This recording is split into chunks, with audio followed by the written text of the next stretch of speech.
On Christmas Eve, my brother stormed into my house and yelled, "We'll be celebrating here from now on." I took a sip of my cocoa and said, "I hope you brought a tent." His face turned pale when he realized. I was sitting by the fireplace, enjoying the quiet hum of a Christmas Eve without chaos for the first time in years. The tree lights flickered softly, and the scent of cinnamon and pine filled the air. My cocoa was hot, the kind with tiny marshmallows that melted just right. The house was peaceful. Then the front door slammed open so hard I thought the hinges might snap. I turned my head slowly, already knowing who it was before I even saw him.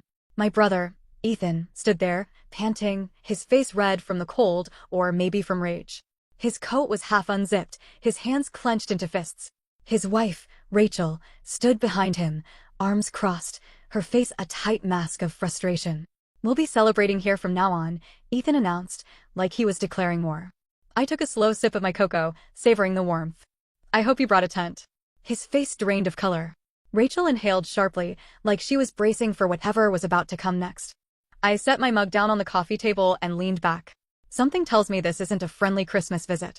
Ethan's jaw clenched so tight I thought his teeth might crack.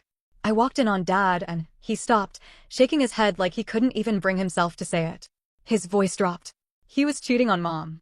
With a woman half his age. In their own house. On Christmas Eve. The room fell silent except for the crackling fire. Rachel looked away, rubbing her temples like she had a headache coming on.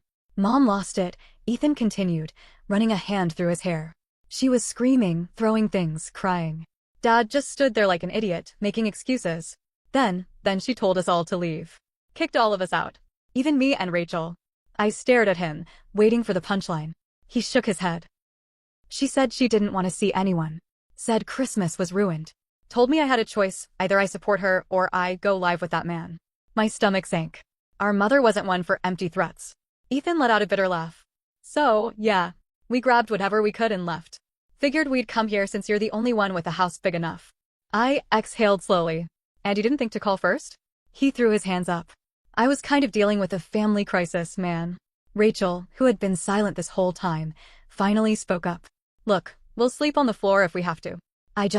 She closed her eyes for a second, steadying herself. "I can't go to a hotel right now. My wallet was in my bag. My bag was in the living room.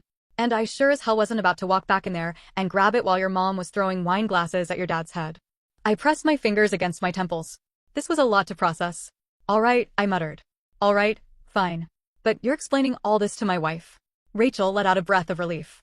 Ethan nodded. Just as I was about to shut the door, a car pulled up in my driveway. My stomach dropped again. A familiar figure stepped out into the snow. Mom. Her eyes were swollen, her face red with anger, betrayal, exhaustion. She was gripping the steering wheel so tight I could see her knuckles from where I stood. And just like that, I knew Christmas Eve had only just begun. Mom didn't even bother turning off the engine. She yanked the door open and stepped out, her boots crunching against the snow. She was still wearing the same dress she had on for the family dinner, but now there was a red stain on the front. Wine, maybe, or something worse. Her hair was a mess, her mascara smudged under her eyes. She looked at Ethan first. Then Rachel. Then at me. "Are you going to let me in, or do I have to stand out here all night?" Her voice was hoarse, like she'd been screaming for hours. I stepped aside without a word. She walked in like she owned the place, brushing past Ethan without even looking at him. Rachel followed her with her eyes, but stayed frozen near the door. Mom dropped her purse on the floor and made a beeline for the kitchen. A second later, I heard the fridge open, the sound of bottles clinking together. I walked in after her, half expecting her to pull out a bottle of wine, but instead, she grabbed the carton of orange juice and poured herself a glass with shaking hands. She took a long sip, then set the glass down with a deep breath. Ethan leaned against the counter, arms crossed. "Mom, what the hell is going on?" She let out a dry laugh. "Oh, you mean besides your father screwing some 20-year-old in my house? Besides the fact that my own son stood there like a lost puppy while I threw him out with the rest of the trash." Ethan flinched. "Mom," she held up a hand. "Save it. I don't want your excuses. You sat there, Ethan. You watched. You didn't say a damn thing until I was the one who had to tell him to get out." Ethan's face turned red. I was in shock. I didn't know what to do. "You should have done something," she snapped, slamming her palm against the counter. "You should have stood up for me. You should have told him what a disgusting piece of garbage he is." Ethan's jaw tightened, his fists clenching at his sides. "I did, Mom. After you threw us out, I told him he was a selfish bastard. That he destroyed everything. That I'd never forgive him. Mom stared at him for a moment, her breathing heavy. Then she turned her gaze to me. "And you," she said, her voice quieter but no less sharp. "Did you know?" I froze. Because the truth was I did. Not the details, not who it was with, not that it would happen on Christmas Eve of all nights. But I had seen the signs. The late-night phone calls. The sudden business trips. The way Dad had started dressing nicer, wearing cologne he never used to wear. The way he and Mom barely spoke anymore. I had my suspicions. I just never said anything. And now, standing there in my kitchen with my mom looking at me like I was just as bad as Dad, I felt the guilt settle deep in my stomach. The words wouldn't come out. Mom's expression hardened. She let out a bitter laugh and shook her head. Of course, you knew." Ethan looked at me sharply. "Wait, you knew?" Rachel's eyes widened. "Oh, God." I swallowed hard. "I didn't know for sure. But you thought it was possible," Mom said, her voice ice cold. I rubbed the back of my neck. "Yeah." Silence filled the room, thick and suffocating. Then Mom did something I didn't expect. She smiled. Not a real smile. A small, bitter, almost amused smile. "You know what's funny," she said. "I was going to come here and tell you both that I was done. That I was leaving him. That I wasn't going to waste another second of my life on that man." She grabbed her purse off the counter and straightened her shoulders. "But now I realize I don't have anyone left in this family I can trust." The words hit harder than a slap to the face. "Mom, come on," Ethan said, stepping forward. "That's not fair." She turned on him with fire in her eyes. "Not fair? Not fair? You think any of this is fair? I gave that man 35 years of my life, Ethan. I built a home with him. I raised 2 boys with him. And now, on Christmas Eve, I find out I've been made a fool of. And my own sons," her voice cracked, "my own sons didn't even warn me." I had never seen her look so broken. She turned toward the door, gripping her purse like it was the only thing keeping her upright. Rachel finally spoke, her voice soft. "Where are you going?" Mom reached for the doorknob. "Anywhere but here." Then she walked out into the cold night, leaving all of us standing there, speechless. The door clicked shut behind her, and for a moment, no one moved. The only sound was the hum of the heater and the faint crackling of the fireplace. The air was heavy, thick with words left unsaid. Then Ethan swore under his breath and grabbed his coat. "I'm going after her." Rachel shot him a look. "Ethan, it's freezing out there." "I don't care," he snapped, already heading toward the door. "She shouldn't be alone right now." I sighed, rubbing a hand over my face. "She's not thinking straight. She just needs time to cool down." Ethan turned on me, his face still flushed with anger. "Time? Time for what?" "To decide whether or not she wants to talk to us again. You heard what she said. She doesn't trust us anymore." "Well, what do you want me to do, Ethan?" I shot back, my voice rising. "I can't change the past. I didn't know for sure about Dad, and even if I did, what was I supposed to do? Tell her and ruin everything even sooner?" Ethan let out a humorless laugh. "Oh, yeah. God forbid we ruin Christmas a few months earlier."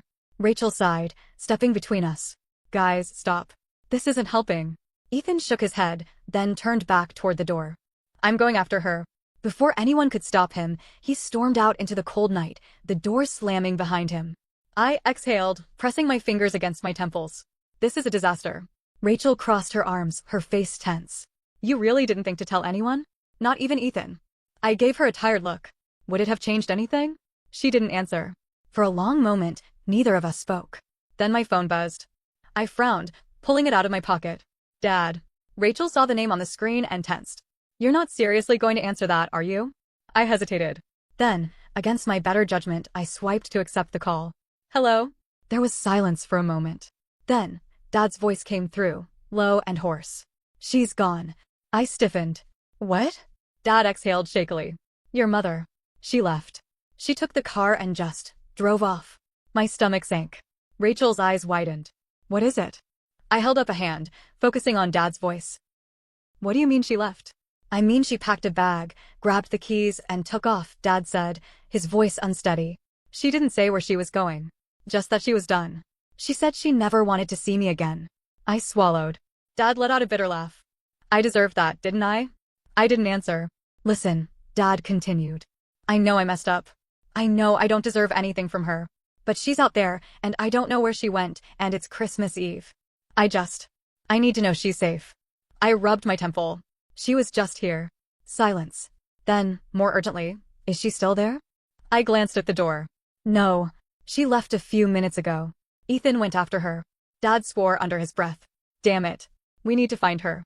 Rachel looked at me, her expression a mix of disbelief and frustration. You're not seriously thinking of helping him, are you? I hesitated. Dad's voice was quiet. She might not want to see me again. I get that. But if anything happens to her, I'll never forgive myself. A knot formed in my stomach. For all the terrible things he had done, for all the pain he had caused, he was still my father. And Mom was out there alone, in the middle of the night, with no one knowing where she went. I had a choice to make. And I knew, no matter what, things were never going to be the same again. Christmas betrayal. The moment I ended the call, I knew I was making a mistake. But it was too late to back out now. Rachel was staring at me like I had lost my mind. You're really going to help him?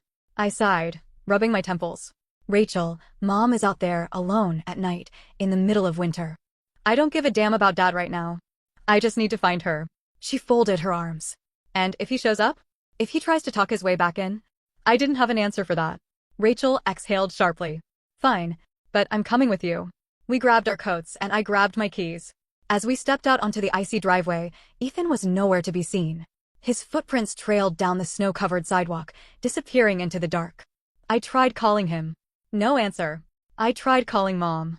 Straight to voicemail. I muttered a curse under my breath. Where the hell did they go? Rachel shivered beside me.